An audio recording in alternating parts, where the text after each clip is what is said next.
This is a weird year to have COVID, and I'll tell you why. Because 4th of July is a Saturday, and Halloween is a Saturday, and I'm not a big holiday person, but I've already had friends saying like, okay, fine, it messed up this and it messed up that, but if it messes up Halloween, I'm gonna be, irate. Well, it's going to mess up a lot of things. Let's just get used to it. So, first of all, let me give you a tiny tour of the backdrop because I'm sitting in a new place. So, number one, this is my actual desk that I write at. And the reflection is my new ring light I just bought on Amazon. And this is some roses I bought myself at Gelson's yesterday. They're called parade roses. And they're little tiny roses. And since I can't go to a parade, I thought parade roses. This is my favorite lamp, and it's Italian, it's vintage. I love it to pieces. Next to it is a mid-century cabinet with a vintage typewriter, because every single thing in my home has meaning. Nothing is random, nothing's an accident, nothing's like, oh, you gifted me something. In fact, I'm going to be honest with you. Don't buy me presents. Or give me things unless they're perishable. The best thing you can give me is chocolate and candles, because everything has a memory of a trip I took, an event, something that happened in my life. And every picture frame, every rock is a touchstone. Now, that being said, friends who know me very well have bought me things like a pen. I love pens. I have like a pen fetish, and I'll be like, oh my God, this is the best thing ever. Thank you so much. And then it becomes part of that. Perfect example. I have a pen that my friend bought me at Harrods. I'll hold it back. Harrods in London, and it's still in the box. Even though I use it, I love it so much, I take it out of the box, write with it, put it back in the box. Okay, so now you know what you're looking at. And then another gift that I got from a friend of mine named Alex, who's a really smart girl, is sparklers. And I'm going to attempt to light a couple of these tonight. I don't know how that's going to work out, but I'm going to try. So, I got my matches, got my sparklers, got my parade roses, red, blue and white, one of my favorite dresses. I usually wear it with red tennis shoes, but I've got red toenail polish. You can't see it, and I'm not flexible enough to show it to you because the Chi-Chi situation. And a cup of coffee in a clear glass, etched glass vintage New Orleans. This is the kind of glasses that you get your coffee in at Two Jacks.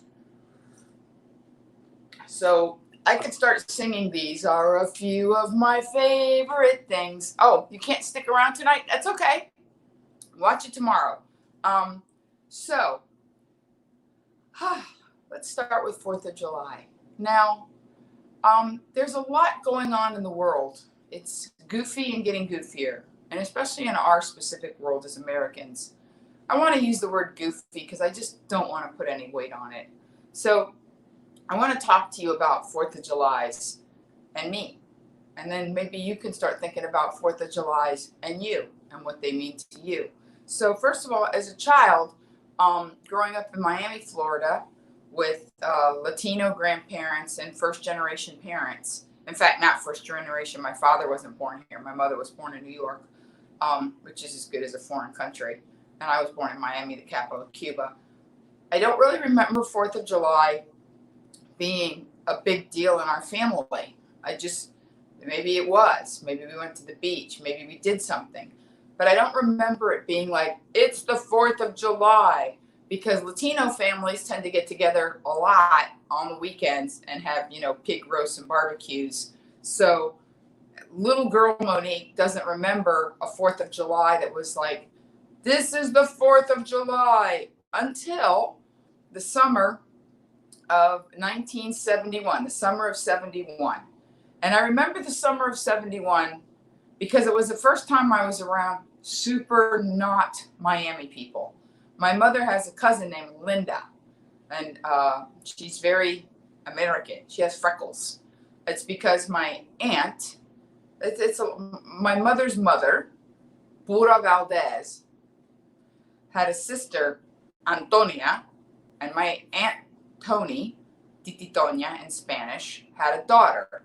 She married a, white service, Caucasian American serviceman, last name of Seckman, and they had a daughter named Linda. Hey, Rob. And my Aunt Linda's like, she's still alive, still wonderful, still beautiful. She has cowlicks and freckles and a ski jump nose. And my Aunt Linda married a guy named Ron.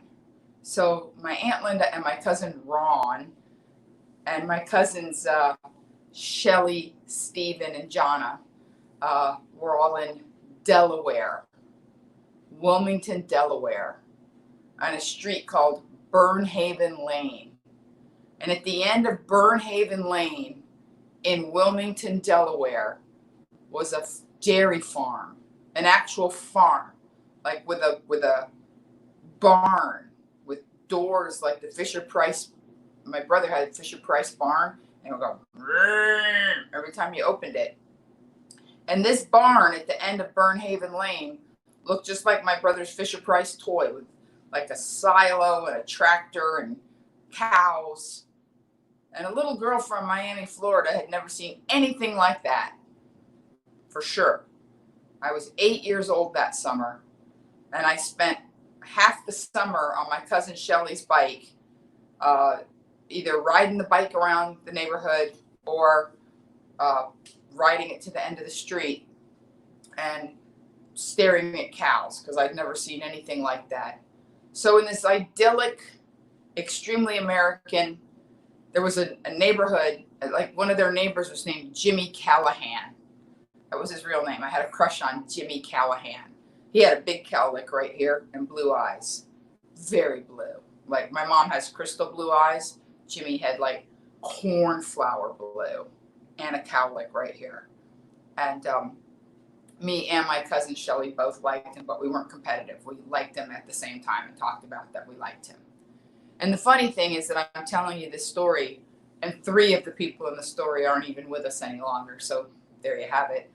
And there was a suburb called Brandywine Springs, and we would ride our bikes to Brandywine Springs.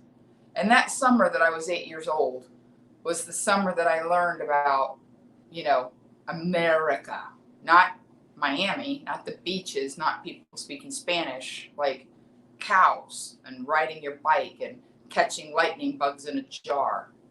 And my Aunt Tony worked at Grant's. There was a store called Grant's. It was like every city has its own local department store. I think in Kansas it's maybe Mark Shale, and in the South there's Belk's, and I remember when I first moved to Texas there was Palais Royale, but there's little and Wieners on the lower end, but that was the store Wieners. I'm not being funny. But I spent the summer of 1970 in Wilmington, Delaware. And then I had an uncle, my Uncle Emilio. He was my Aunt Tony and grandmother's brother. There were 3 siblings. And my uncle's name was Emilio. And he lived in Pennsylvania, Ashland, Pennsylvania, and worked at a paper mill. So when I wasn't in, they were like secret spics, like secret Spanish people, They lived in their neighborhoods and they spoke perfect English without accents. My Uncle Emilio had a slight accent, and my Aunt Dolores. And, these people had completely assimilated in every possible way. My Uncle Emilio had been in the military, I guess in the 40s. And these people lived the American dream. They were excited by America. They were excited by America and the possibilities of America in the way that people that are born and raised here take for granted. And the summer that I spent in Wilmington, Delaware with the Seckmans and my Uncle Emilio, it was a real summer. There were state fairs and barbecues and corn on the cob and cows and bicycles. In fact, they had an above the ground pool. That's what we called it, above the ground. I don't even know if they make those anymore. Remember those big giant pools? And then they were metal, and of course they killed the grass under them for a million years. And they had the plastic liners, and you would clip them, and they were real pools, and people had them. Sometimes they were really big, and people built even platforms. Of course, my Aunt Linda's had a platform, a wooden deck, and we swam in the above the ground pool. It was quite warm, and we could all go in a circle really fast and make a whirlpool in the middle of the above the ground pool. And that was the first summer that we did something specifically for the 4th of July. My Aunt Tony worked at Grant's, and that was the summer of 71, when hot pants, which was a fancy name for shorts you could wear out at night, which, now with Coachella, like, you wouldn't call them hot pants now, but hot pants were, just saying it makes me laugh, because my mom had several hot pants outfits. And what this would be, oh my God, I wish I had taken the time to get images of hot pants and send them to Stanton, my producer, so he could show you. But like, women would wear fancy dresses, evening dresses that were split up the front, and then when they walked, like, being a hoochie isn't new. Like, when you see see-through dresses where they're wearing boy shorts under them, or they're wearing like underwear, that you can see through the dress, not new. 40, 50 years ago, people wore hot pants. My mom went to a wedding with a really fancy hot pants outfit, but I was 8, and my parents were strict Catholic. I wasn't allowed to wear pants, not even hot pants. I wore play dresses with shorts under them. So the summer that I was in Delaware, that my Aunt Tony that worked at Grant's got me a pair of red hot pants with white contrasting pockets and white pearl buttons for the 4th of July. You don't even want to know. I thought for sure that if I met David Cassidy or Donny Osmond, they would have like a fist fight over me. By the way, the Partridge Family was primetime viewing, and me and my cousin Shelley never missed the Partridge Family, even though we both had a crush on Jimmy Callahan. Keith Partridge was, now one more person in the story who's no longer with us. But anyway, I'm hoping Jimmy Callahan still is. But anyway, so me and my cousin Michelle, even though she's blonde-haired, blue-eyed, doesn't look anything like me, we had reverse hot pants. Hers were white with red pockets. Mine were red with white pockets. And I was a little bit chubby, but in a cute little girl way, like I had like a little bubble butt. Like, I didn't know it then. You don't know when you're a little girl. But I look at pictures of that summer and I smile. I have pigtails with white ribbons and my red and white hot pants and some little t-shirt. I wasn't even wearing trainer bras then. That was that awkward stage where you're not really in puberty yet, but you have like little fried eggs on a wall or something. And I remember the 4th of July, we specifically went to like some airstrip, and we watched an old timey air show like you see in movies, and flyovers and whoosh, and music, and John Philip Sousa, like da da da da da, and there was music. And there were fireworks, and we sat there till super, super late on blankets on the grass next to the asphalt, and I felt something stir. There was some notion of a deeper love of my country. I knew that I was growing up amongst people who loved America in a very maybe different way than people that are born and raised here. My family's very politically active. They're on opposite ends of the spectrum, by the way. I have super liberal family members, like left of we don't need no stinking badges. Like, one brother can quote Noam Chomsky. Like, he was reading Noam Chomsky when there was no internet, when you had to like actually read printed articles. and go find them in the vertical files at the, at the library, Dewey Decimal System. And then I've got super Texas branch of the family that's like to the max, MAGA people. And I don't care. And maybe that's why I'm so centrist, because to me, that's what being an American is, that you have the right to be that within one family even. I'm that person that's going to make you guys laugh. Okay. In Epcot, in Florida, first of all, yeah, hot pants. Mine came all like right below my belly button, but yeah.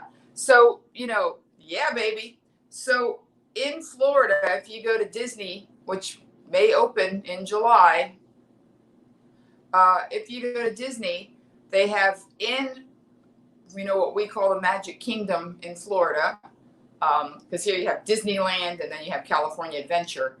In Florida, the Magic Kingdom is the Disneyland part. It's the rides, it's the tiki room. But we have an area called Liberty Square, which is like very patriotic. And in Liberty Square is actually the Hall of the Haunted Mansion is in Liberty Square. And then they have like a fish and chips restaurant. It's very American.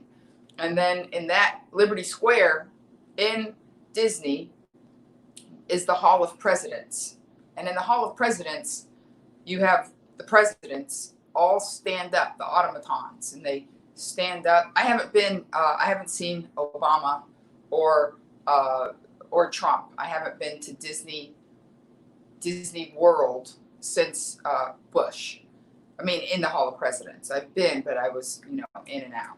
So the presidents talk, and then like the big dogs, Lincoln gives a big speech, and I'm always touched by it, even though he's an automaton. I'm still touched by it. So that's on that side of Disney. On the other side, in Epcot, which when I was a kid, I knew what Epcot meant, Environmental Prototype City of Tomorrow. So at the Epcot side is all the different countries around the lake. And they have what they call the American Experience. And the American Experience talks about America. And it has like Mark Twain automaton talks, and but it's narrated by Abraham Lincoln automaton. And Abraham Lincoln stands up and talks, and there's a whole Civil War. And even though that's extreme Civil War, hello, I still feel, and they have a whole song about one brother, and there's a song about like one wore black and the other wore gray, and it's like one's fighting on the north and one's fighting on the south, and you see the picture, and one brother gets killed, and it's like super sad. So I usually get a little choked up during the Civil War part, but I can only imagine, like, we think it's bad if somebody in your family voted for somebody that you didn't vote for. Can you imagine being on opposite sides of a war, like a real war with like musket balls and having to bite a belt so they can hack your leg off with a rusty saw? That really sucks. Keep that in mind. So I watch the film, and then at the end, the curtains open really wide, and then there's this, I swear I'm going to try not to cry. And then there's this whole song, America, you're shining through. And it shows you like a montage of every great American thing you can imagine.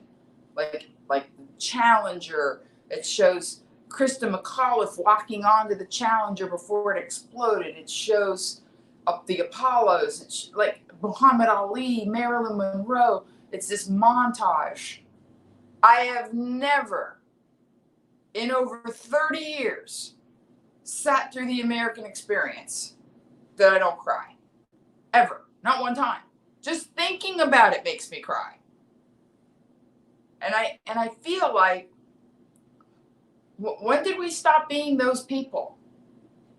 When did we just stop seeing being an American in and of itself as a remarkable privilege?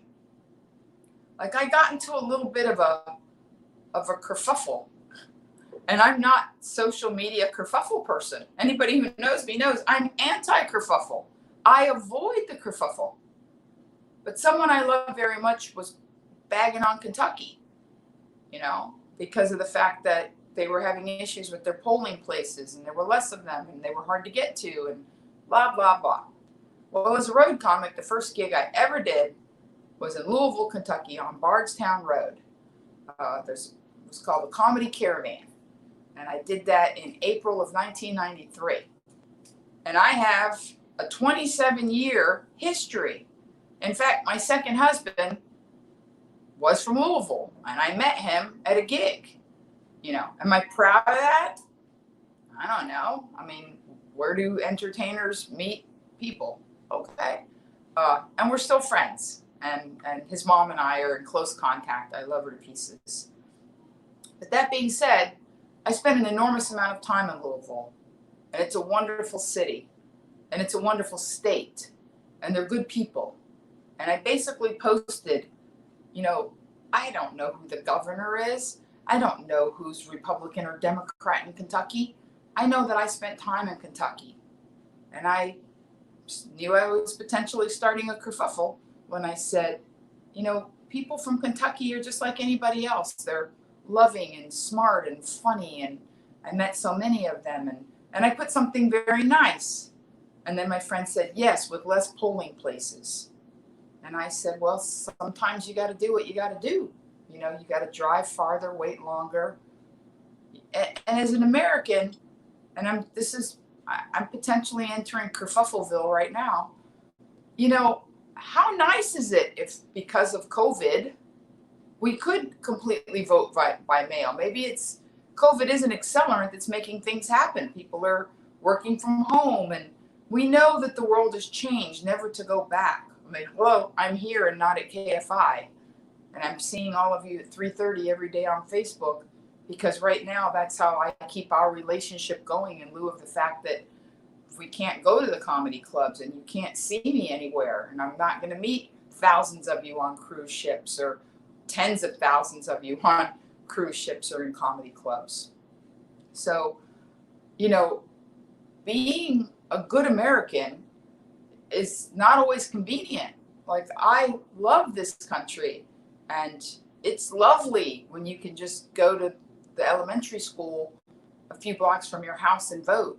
That's great. And it's great when you don't have to stand in a hot line. Believe me, I grew up in Miami, Florida. When I voted, and I'm going to be honest, I have voted Republican and Democrat in my lifetime. Here's God's gospel truth. The first election that I could vote in, that I was 18, I voted for Ronald Reagan. And I voted for Ronald Reagan because my father voted for Ronald Reagan. And we talked about all of the reasons why he liked Ronald Reagan. And my father was so influential in my life. I don't even remember who the other candidate was. So there you have it. But that being said, it was very easy. But I mean, I grew up in Miami and my parents got divorced. I lived in Texas. Even in November, it can still be warm. And, it seemed pretty convenient. I don't remember how long I waited. But whatever it is, just like going back to the Civil War, yes, we have Twitter fights and we have group family message kerfuffles. And we have a lot of animosity and cut and paste and negative forwards. But how hard is it to cut and paste and hit send? Kerfuffle and sticky wicket, all in the same sausage roll. That's right, Michael. How hard is it to hit send? Think about why we have the Electoral College. Think about that, like, country folk had to, go in horse and buggy to the closest town. I mean, I can't even imagine how difficult voting could have been. I don't even know. I didn't bother, forgive me, to look up how people voted during the Civil War. How do you vote during wartime? What if there's a battle? What if you live in Manassas during the election? All I know is that I don't care if you want him in or you want him out. Whatever you want might require real effort.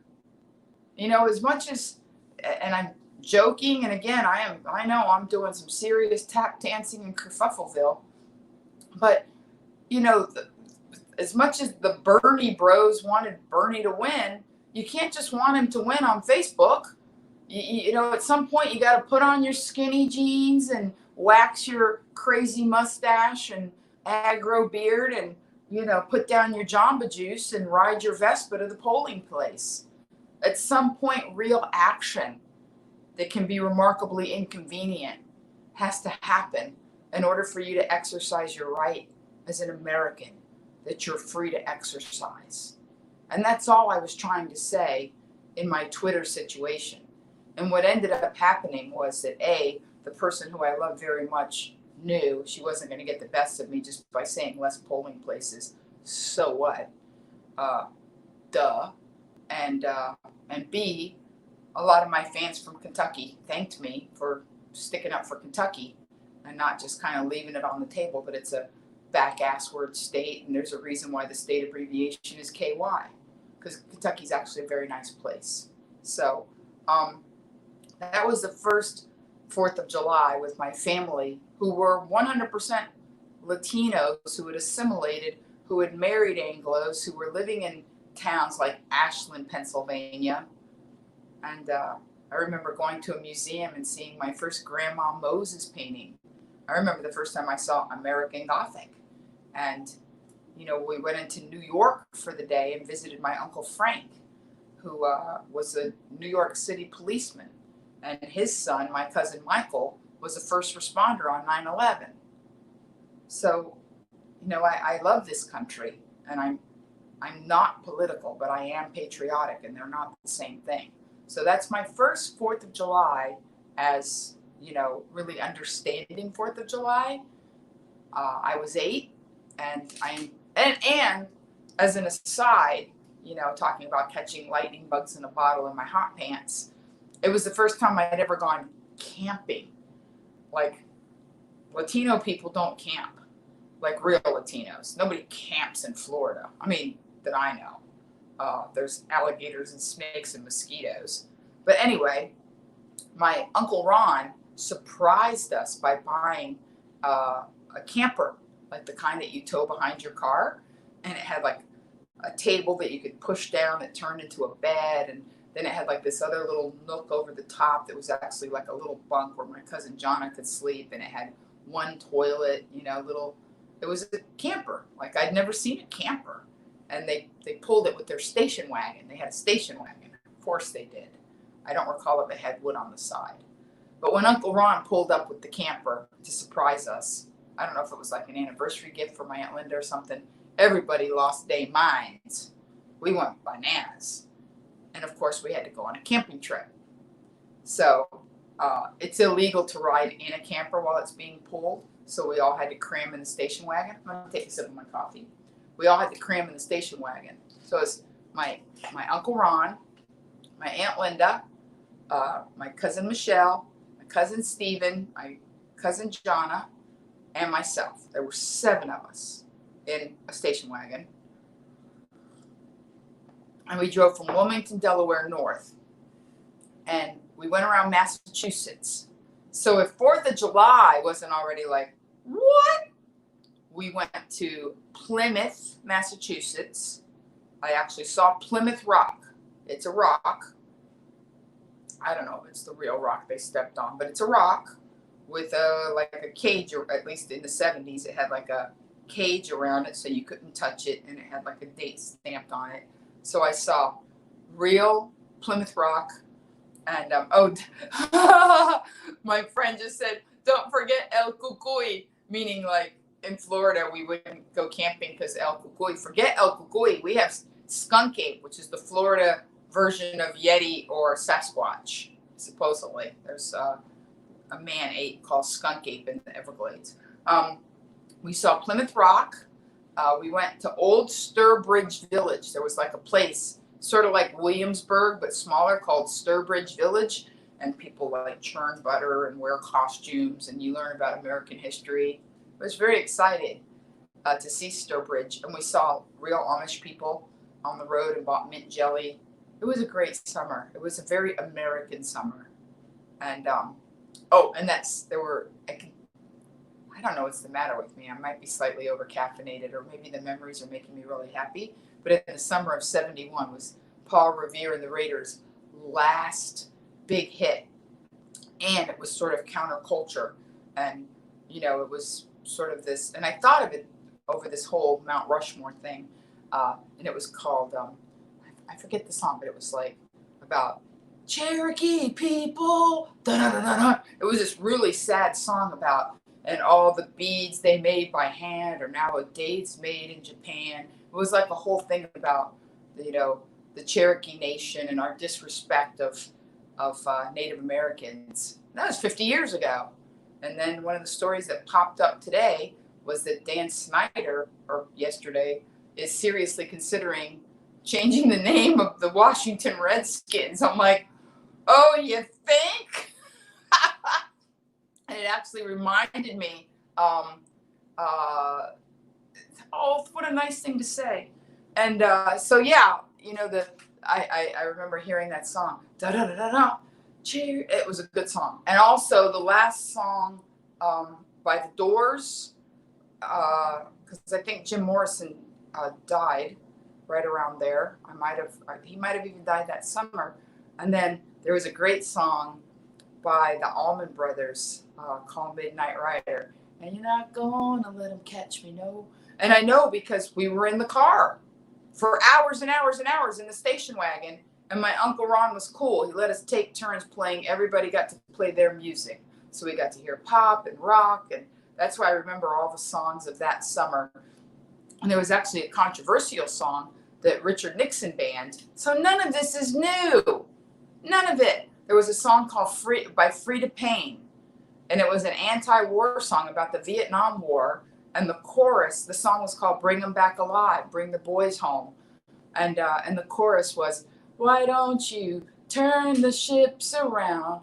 Everybody, won't you lay your weapons down? Can't you see them marching across the sky? All the soldiers that have died. It was a great song. And Richard Nixon banned it because he felt that it really, charged up the anti-war sentiment. Now, keep in mind, this is the summer right after Woodstock.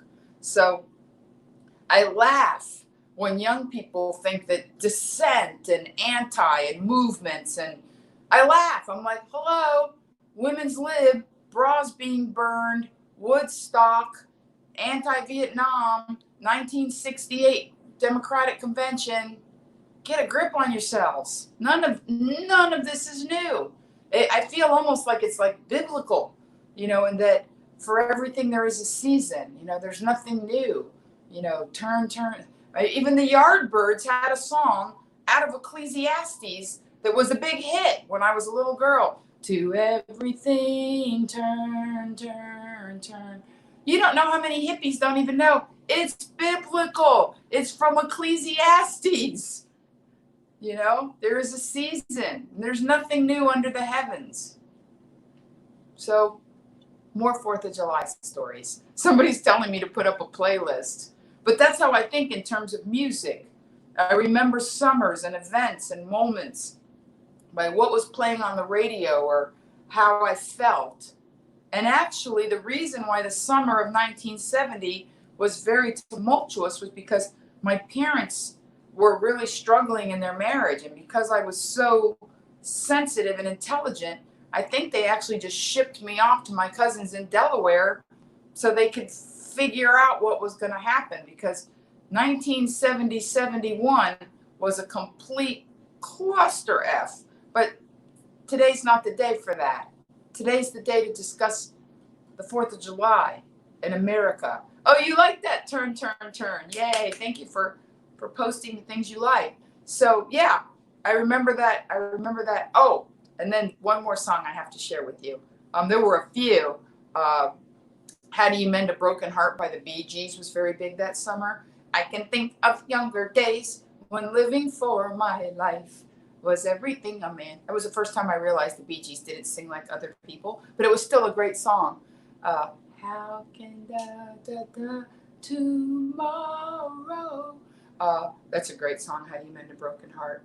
And then the very last one was a weird song. It was a small hit that was the precursor to his bigger hit. Gilbert O'Sullivan had a huge hit called Alone Again Naturally the following year. In a little while from now, if I'm not feeling any, that song was a year later. But the year before, there was a song called Claire, and it could almost be a creeper song because it's about a man who is enthralled with the little girl that he babysits, his niece. And he's enthralled in a way that sounds weird if you just take the lyrics out of context. But it's he's talking about if ever a moment so rare was captured to see. It's about a little girl who's very, very special, and he knows. And it's Claire, the moment I met you, I swear, I felt as if something somewhere had happened to me that I couldn't see. Well, the reason why that song had so much meaning was because my Aunt Linda had a neighbor named Richard who was in medical school. And Richard was in charge of taking me to swim lessons at the Y. Is there anything more American than swim lessons at the Y? My cousin Shelly, and her siblings already had like formal swim training. But since I didn't, even though, I lived in a house with a pool and I grew up in Miami at the beach, for safety reasons, my aunt thought it was extremely important that I get certified at the Y in Wilmington, Delaware. So Richard, the neighbor, it was his job to take me to swim class. And I was 8 and he was 17. And I had a huge crush on him, bigger than Jimmy Callahan or David Cassidy. And whenever that song came on the radio, because I could tell he thought I was a special kid, and we had great talks. He had a red Camaro, and he actually explained to me about Richard Nixon banning Frida Payne, Bring 'Em Back Alive, because first we heard it and then we didn't, and we both liked it. We both sang it in the car together, and whenever Claire came on, I would just sit there silently blushing, and he would sing Claire very loudly to me. To this day, it's on my playlist. Okay, so enough about that. Then 4th of July took on importance for me. And there were times when 4th of July, before we got where we are as a country, 4th of July was like Christmas.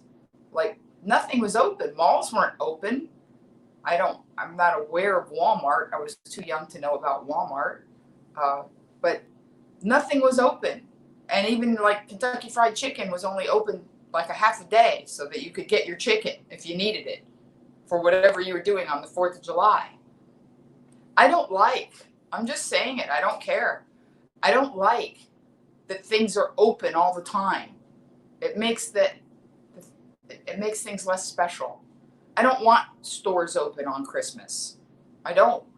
If you didn't get a gift, tough. Then you're down to, 7-Eleven and Starbucks gift cards. End of story. I don't want stores open. I don't want malls open. I don't think things should be open on the 4th of July. That's just my personal opinion. It makes it less special. I think everybody knows the 4th of July is coming. Get whatever you need on the 3rd of July. End of story. So then 4th of July started taking on meaning, another level of meaning as I got older, because that was when things were closed and I worked in retail. So I knew no matter what, I got the day off on the 4th of July. So the day before the 4th of July was always like a Super Friday on steroids. And I remember in my teens and 20s, 4th of July, summer, Miami, beach, they were good times. They were wonderful times. And I remember that my grandmother, I have so many 4th of Julys, but the 4th of July of 1988 was particularly bizarre because my father's mother was ill.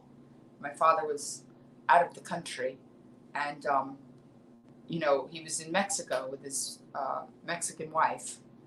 She was a retired hooker. But people think I'm kidding. I'm not kidding.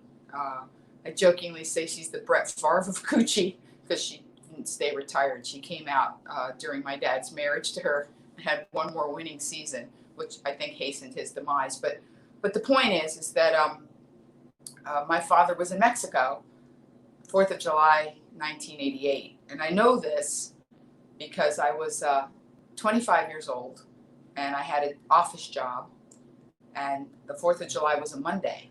So I knew that July 1st, we were going to basically get to kind of screw the pooch Saturday and Sunday, Saturday and Sunday. Monday's the 4th of July. By the time we get back to work on Tuesday, you know, it's kind of bad when the 4th of July actually falls on the Monday, but okay, whatever. Still a 3-day weekend with everybody screwing the pooch on Friday the 1st. So I'll never forget it because my grandmother was ill and getting worse.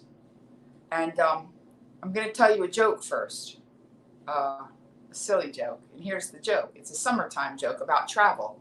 And the joke is that this guy goes on a trip and he leaves his friend watching his cat, right? So when he's in Europe, he calls his friend and he says, "Hey, how's my cat?" And his friend says, "Oh, your cat's dead." So his friend gets home from the trip and he goes, "Look, I understand that my cat died. I get it. I'm not mad at you. Things happen. But you weren't thinking, dude. This is what you should have done. Like, I should have called you, and then you say your cat's on the roof, and then the next time I called, say I can't get your cat to stop going up on the roof. He slipped off. He hurt himself. He's at the vet." Then the third week, you're like, it doesn't look good. And then when I get home from my trip, then you tell me my cat's dead, and I'll have enjoyed my vacation. So the next year, the guy goes on a trip. He calls his friend just to check in. He goes, "Hey, what's up?" And his friend says, "Your mom's on the roof." Get it? It's pretty good, right? Okay, so my grandmother's starting to get very, very sick at the end of June, and my cousin Myra calls me. We're very close, and she says, "Abuela's very sick. You need to go see her." So I go to the hospital on Thursday, June 30th. It's not good. And she's in and out. She's not coherent. She was coherent enough to get mad when I said, "Well, Abuela, do you think I should call my dad in Mexico and tell him you're really bad off?" And that was the one time that, like, she fired on every sinew, like every piston, and goes, "Por supuesto!" You know, like she yelled. That was like probably her last act. And you know, and I'm like, all right, I'm gonna call my dad. So my girlfriend Andy, who drove me to the hospital, who's a nurse, I had her drive me so she could read the charts. She said, "Well, you're gonna have to call your dad anyway because these charts don't look good. Like, your grandmother's never leaving this hospital and going home. Like, this is it. This is the end game. She's gonna go from here to hospice." Your father, who's, you know, an only child at this point, he had lost his brother, my cousin Myra's father, years earlier, and so my friend was like, "You're going to have to talk to your dad. He has to fly up here. He has to figure out what to do with her. She's never going back to her house. This is it." And I said, "Well, then she's going to die tomorrow." And my friend, and I'm a little bit bruja, which kind of spidey senses, my friend Andy says, "Why did you just say that?" And I said, "You don't know my grandmother. If she can't have what she wants, if her doctor is telling her what you just told me, that she's going to have to go to hospice, she will will herself dead. And here's why she's going to die tomorrow. It's a Friday of a long holiday weekend. So number one, it'll screw up everybody's holiday. That'll make her super happy. Number two, she owns a lot of properties. No one will have to, like, prorate her rent. There's no excuses. Nobody will know she's dead yet. Like, rent's in tomorrow morning. And number three, it'll make my dad feel incredibly guilty if she dies before he gets here. So I'm at the office Friday morning, July 1st. I get the phone call. My grandmother's dead. And I go in and I tell my boss, and my boss lets me go home. And I go home, and that's from 1988. All you've got is rotary phones. Not rotary, you know, landlines. And my father's in Mexico, in Veracruz, in this cool expat community. And he doesn't even have his own phone. I have the neighbor's phone for an emergency. And of all things, a convent. So I call and I say, you know, "It's Monique Marvez." I knew it was going to be a very expensive call, 1988, calling Mexico. I call and I say, "Could you please call Carlos Marvez? It's his daughter. I need to talk to him." And then in the time that I said that, I'm thinking, oh my gosh, what do you know, how do you tell an only child complete mama's boy that his mother's dead. Like I had no clue what to say. So luckily I had time to think. And the time that, the neighbor or the nun or both went to get my father, and he came across the street and he picked up the phone and he said, hello. All I could think to do, and I just blurted it out. I said, your mother's on the roof. And he said, oh shit, she's dead? Pardon my French, but that's what he said. And he knew. And that's who my dad and I were to each other. That's how we communicated. There was this weird, dark comedy shorthand, beautiful thing that we had. That's it. Abuela's on the roof. Your mother's on the roof. She's dead. So he was there by that evening, and everybody was very upset because in 1988 it wasn't like it is now. Things weren't open on 4th of July. So they're like, we have to delay the funeral till Tuesday the 5th. And they're like, my cousin Myra was like, well, what are you going to do with her? Is she going to be like a gramsicle? Like, are you freezing her? Like, where does my grandmother go between now and Tuesday? And it was a very weird weekend because it was the 4th of July. Like, we had fireworks. People were, like, the family came in for the funeral, and it was this weird combination of funeral, 4th of July, pig roast, fireworks. There's nothing we can do about it anyway. We're not going to be able to plant the old broad till tomorrow. And oddly enough, I think there's something beautiful about my grandmother passing on a long 4th of July weekend, because I never have a 4th of July that I don't smile thinking about the combination of this weird first generation Americans who loved and love America. My grandmother lived the American dream. She came here dirt poor and worked her way up to wealth. She was a slumlord, but that's another story. And she built herself up, and she loved this country. In fact, she married a Cuban refugee named Angel, and she wanted to make him an American citizen so they could travel more easily and he could get an American passport. And oh my God, I don't even know why I'm telling you this story. And she coached him and coached him and coached him, and the guy could barely speak English so that he could pass his citizenship test. And they warned her and said, sometimes they ask you trick questions. They don't ask you who the president is. They ask you who the vice president is, just to trick you. And it was so funny because, and this will tell you what year it was, when they got home, she was hopping mad, screaming and yelling at Angel, just so angry. And I said, Abuela, what happened? And she said that no matter what they asked Angel in his interview, he just kept saying, Walter Mondale, Walter Mondale. Oh, sorry. That's just funny to me. Like, that's the only vice president I can remember. I mean, of course, I remember Dan Quayle and, the recent ones. But the old time ones when I was a kid, oh, yeah, you best believe I remember Walter Mondale. Anyway, so the 4th of July never passes that I don't think about my grandmother having this weird, almost like a New Orleans send-off, because a woman who embraced the American dream, who loved this country, who saved up so I could grow up in Coconut Grove where everybody had round vowels and plaid pubic hair, and, was very proud to have made a way here, died on, 4th of July long weekend. And then the final 4th of July story that I'm going to share with you is that when I was on the radio, well, first of all, before I was on the radio, I was one of the most requested acts on the DOD, Department of Defense, for the DOD. So in the 90s, I went everywhere. I went to, I've been to a NATO base in the Balkans. I've been to, Sarajevo.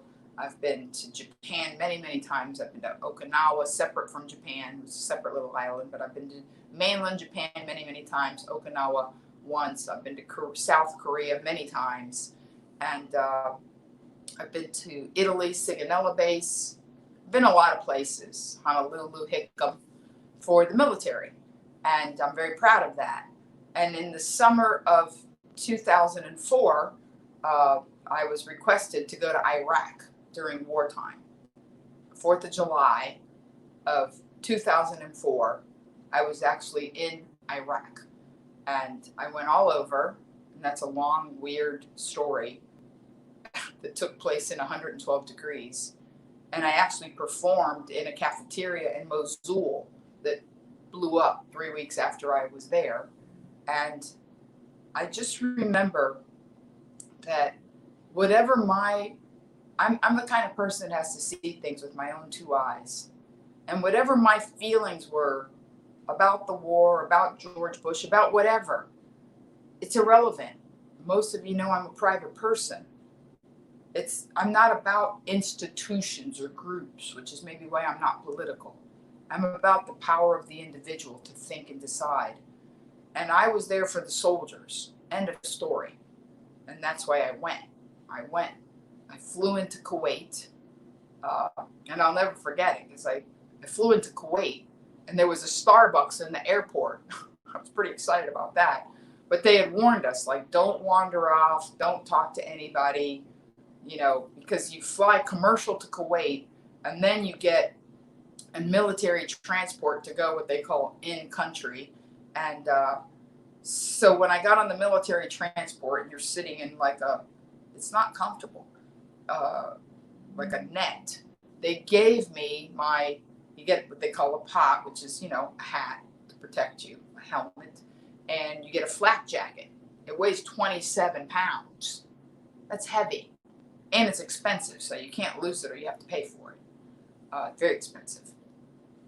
So I asked the pilot of the military transport, like, it's very hot. Do I have to wear this?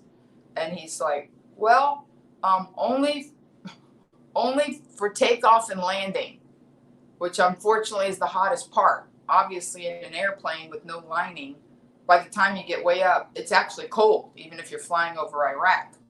And Iraq, people go like, what is Iraq like? It's like the map in the back of your Bible. But anyway, so I said, do I have to wear this? And he says, only when you're taking off or landing, because, are you ready for this? That's when we're in the most danger, because every farmer has an AK-47. That's not what you want to hear. And that was the last time I did military, entertain the troops overseas. I've done bases in the States, but I'm thinking, I'm just a civilian girl. I'm a comedian. I don't want to hear that every farmer has an AK-47. I'm here to tell jokes. I'm not here to, get shot down. So anyway, nothing happened. I made it home. I was very proud of the work I did. It's an incredible feeling to be performing on the 4th of July on a military base in Iraq with monumentally grateful troops. I couldn't have been shown any more kindness. And there's a video of it somewhere on the hard drive of a Dell computer that somebody at the radio station put together for me. And now, 53 minutes, almost 54 minutes in, and I was only going to do a short show, but you guys inspire me and you move me and you make me happy. You really do. You make me really happy. And I'm glad that producer Stanton didn't send a little message across the bottom like a chyron saying, hey, I got things to do. I'm with my family. You think I wanted to do a full show? So thank you for that, producer Stanton. So here are my fireworks that my really smart friend Alex gave me. And they're really pretty. She gave me these fireworks like 5 years ago, and I've been saving them for a special occasion. And she's a classy girl. Like, she always gives you the best of everything. And she gave me these fireworks along with a box of super fancy candies from a company called Sugar Fina. And the boxes themselves are so pretty that after you eat the candy, you're like, oh my goodness, I'm going to keep this box forever, which I have. So I'm going to do my level best to bring this show to a close. And the only way you should bring a pandemic almost canceling your 4th of July. Ta-da! And I'm going to try really hard not to light anything on fire because I'm still recovering. I wore this dress because it's very high, but I still have on my support post-surgery Chi-Chi bra. Oh, Michael Granello, thank you. He says, don't do it in your house. It's okay. They're small. And I'll blow it out if anything gets stupid. In fact, you know what I'm going to do? Thank you for that. I'm going to get a glass of water. I'm going to get a water thing close by. So if anything goes south, we can fix it fast.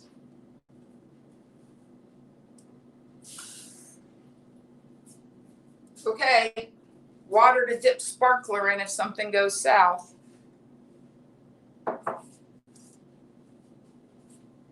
Da, da, da, da, da, da, da. I'm going to try and bring back Delaware.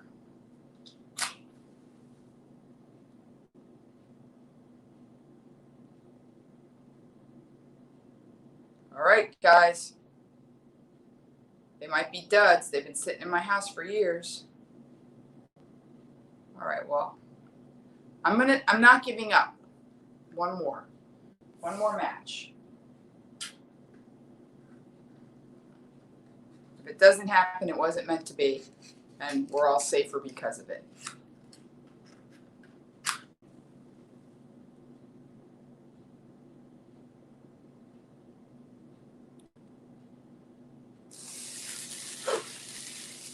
There it is. Happy 4th of July. I love you all to pieces. Okay, I'm going to put it in the water now. I'm getting a little nervous. Not really, really, really nervous, just a little. Da, da, da, da, da. All right. Thank you for spending this 4th of July with me. I hope that that I brought back some good memories for you, and I made myself happy, and I made you happy, and I hope that you think about your families, think about what it is to be an American, think about what it is to be inclusive instead of divisive, think about the deep down inside. I do believe we all want very, very, very similar things, and know that I couldn't possibly have a deeper affection for you. When I started being on the radio, it was so different than stand-up, and this is even different than radio. And my old program director, Jimmy Steele, who I love with all my heart, used to say, Monique, you will feel them listening to you. He didn't say, you'll feel when your audience gets bigger, or you'll feel when they share you, or you'll feel, whatever it is that people need for ego gratification. He said you will feel when they're listening to you. And to be perfectly candid, whoever you are, how many of you there are, and I know the usual suspects, I feel you, and you fuel me, and you make me want to be a better person. And a country is just made up of people. So if every single one of us really thought about just being better people, thinking bigger picture, not diving into the fray, not responding to anything in anger, but even just maybe edification, inclusiveness, like my Kentucky kerfuffle. Maybe we can all just kind of simmer down, and we can go through the remainder of the summer in a more sane and safe and less oppositional and conflict-riddled way.